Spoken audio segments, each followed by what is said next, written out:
In this presentation, we will set up job estimates within QuickBooks Desktop, QuickBooks Pro. Here we are in our practice file 1. We currently have the open windows open. You can open the open windows by selecting the view dropdown and the open windows list. We now have set up the jobs. If we can see the jobs or to see the jobs, we're going to go to the customer dropdown. We're going to look at the customer center. We have then our 3 jobs we set up, 14, 15, and 16. We're now going to set up estimates related to them. To do that, let's first look at our Excel worksheet. Here is our completed worksheet. This is the example tab. We have our 3 jobs. Now, at the end of the 3 jobs, this is in essence the actual cost at the end of the problem that we will come to. We're going to use this to base our estimates on. Now, we're not going to get into a lot of detail at this point on how you're going to make the estimates or create the estimates. We will get into noting at this point. You need the estimate in order to process the reports that we will be using accurately. So therefore, we want to consider what the estimates will be. Then we can compare, of course, using our reports, the actual compared to the estimate. So what we're going to do is we're going to take these numbers. I'm going to say that job 14, we're going to say the estimates were under. Job 15, we're going to say the estimates are over. And then job 16 isn't yet completed, so we're going to say this is under. So what we're going to do is take this number, job 14, we're going to take these 3 components on these total numbers for direct materials, labor, and overhead. We're going to estimate those 3 components at $1,000 under for each of them. So let's go back to QuickBooks then. To create an estimate, we're going to go into the home page, and then we're going to be selecting the estimates. So we want to be in the customer section. I'm going to make the estimate first. Notice the process we have here in the flowchart. We're going to create the estimate first. The estimate screen, the data input screen, will look a lot like an invoice. Big difference being here that it's going to be an estimate type screen. So this is going to be an estimate screen that's going to help us in order to generate our job costing reports. Not going to, however, be making any transaction onto the financial statement, the balance sheet, or the income statement. So we're going to be creating an estimate for job 14, and we're going to say this is going to be the estimate will happen as of, let's say, the beginning of the prior year, which is the 12/31/19. I'm going to tap through this. We're then going to create our items. So I'm going to create an item for the direct materials first. The direct materials, now the completed job has 114,000 in direct materials. We're going to say it's 1,000 under.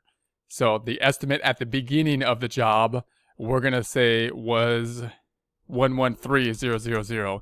Now you could get into a lot more detail about what types of materials are there and whatnot. We'll do that in future presentations. At this point, we're just going to group them in as direct materials, which is going to be the 113.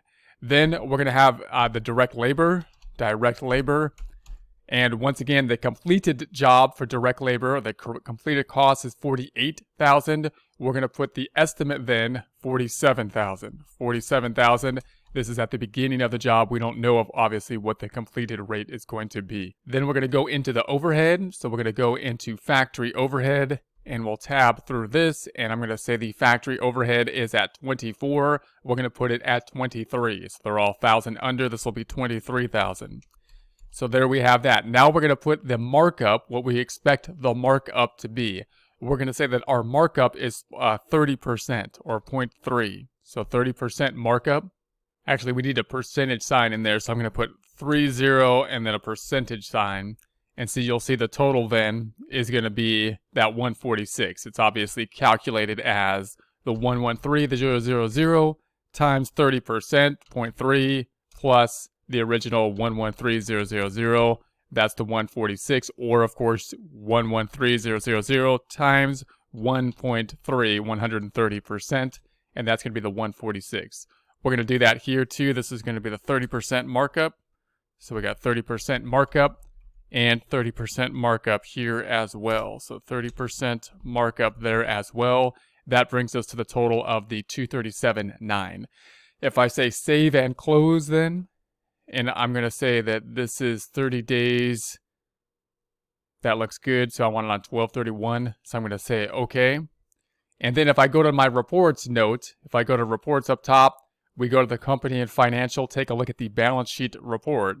And I changed the dates up top to 01/01/20 to 12/31/20. and OK, then we have no change in the report. It's not recording anything.